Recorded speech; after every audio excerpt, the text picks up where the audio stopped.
ورځو کې راخیږي ورځ دې ته وایي چې انور به پکې راختلی نو د ټولو ورځو نه قیمتي ورځ عرفه ده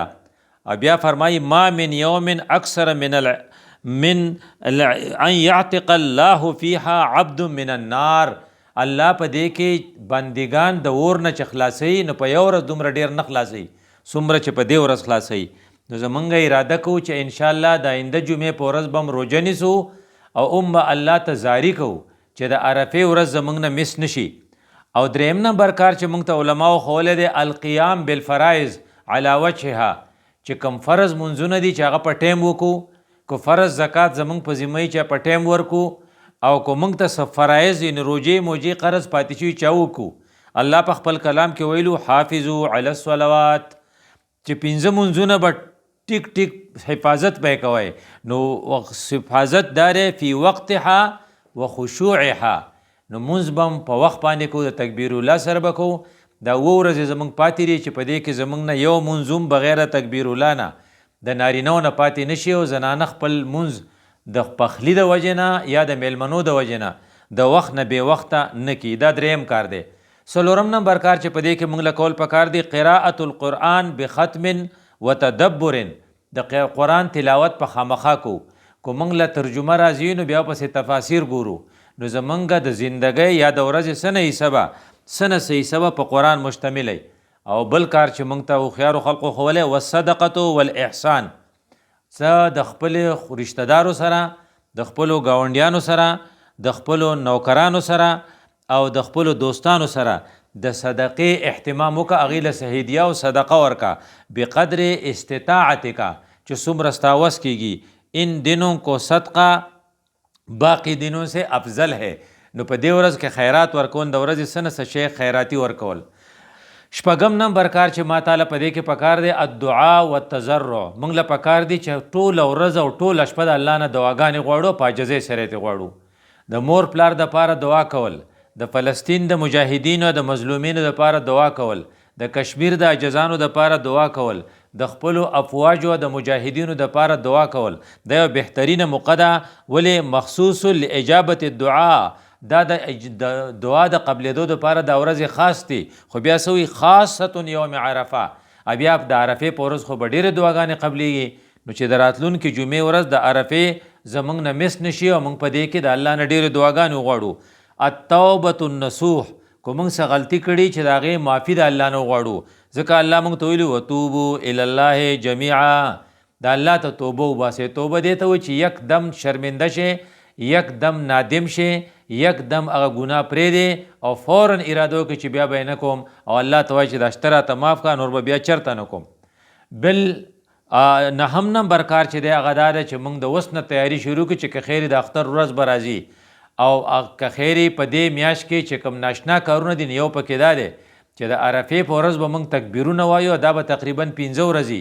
د هر فرض مانځنه پس الله اکبر الله اکبر لا اله الا الله والله اکبر الله اکبر ولله الحمد دا به نارینه په زوره وایي زنانه به یې په رو وایي نو موږ د اوس نه تیاري کوو چې انشاءالله د عرفې د ورځې نه به دا شروع کوو او بیا به موږ د اختر مانځه ته تیاري کوو او د اختر په ورځ ته یوم النحر وایي نو هغې ته هغه سنت مؤکده یا واجب دی او هغه کې څاروی حلالول چې هغې ته قرباني وایي هغه به کوو د هغې له ته اوس د تیاري وکړو د قربانۍ د اهمیت اندازه را دې نه ولګوه چې د الله رسول 10 کاله په مدینه منوره کې تیر کړي او یو کال هم قرباني نه ده قضا کړې نو قرباني به کول غواړي او بل دا چې کم سړی قرباني کولی شي او نه کوي نو د هغه دپاره دا تنبیح یا دا زورنه پوره ده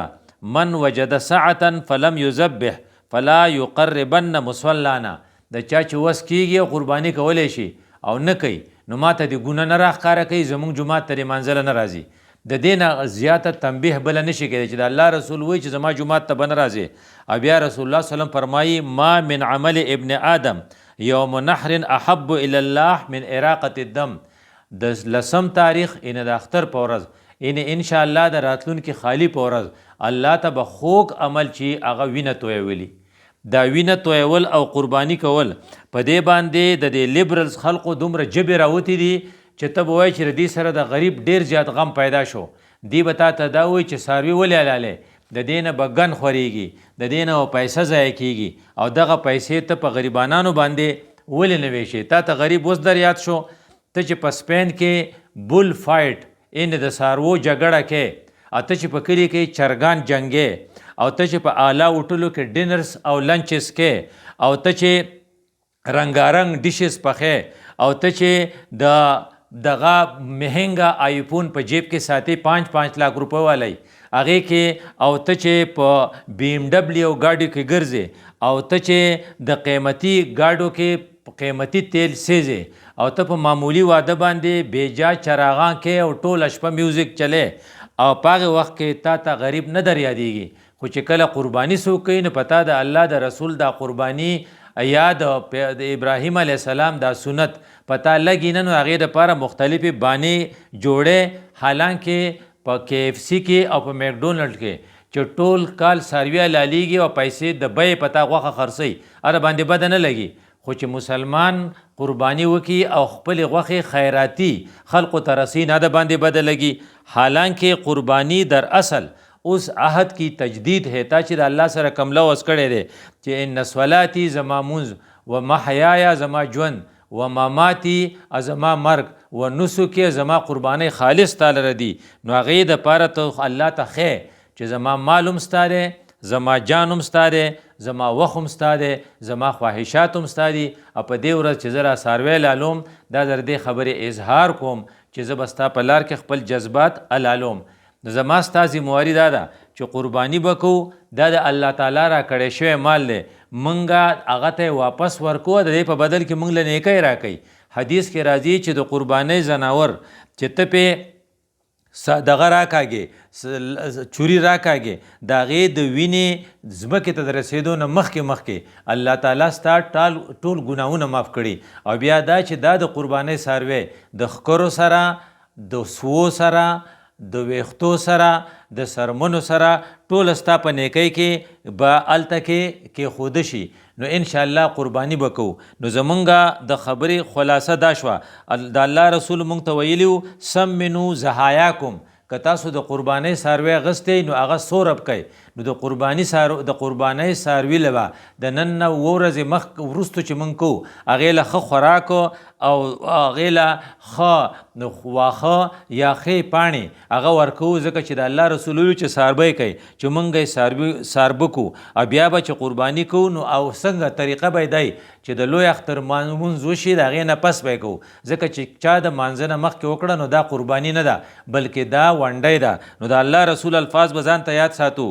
ان اول ما نبدأ به في يومنا هذا ان نصلي، د اختر په ورځ د ټولو نه ډومبی به موږ مونځ کوو، ثم نرجعو، بیا به کور ته واپس راشو، فننحرو، نو بیا به څاروی لال کو، فمن فعل ذلک، نو چا چې په دې ترتیب کار وکړو، فقط احاب سنتنا، نو دې زمونږ د سنت مطابق د کارکردګي شو کړه. نو یو خدا چې دا ورځې قیمتي دي ضایع کوو بینا، دویم دا چې دا شپې قیمتي دي په دې کې د تهجد اهتمام وکړو، دریم دا چې څه نه څه به خیراتي ورکو، څلورم دا چې د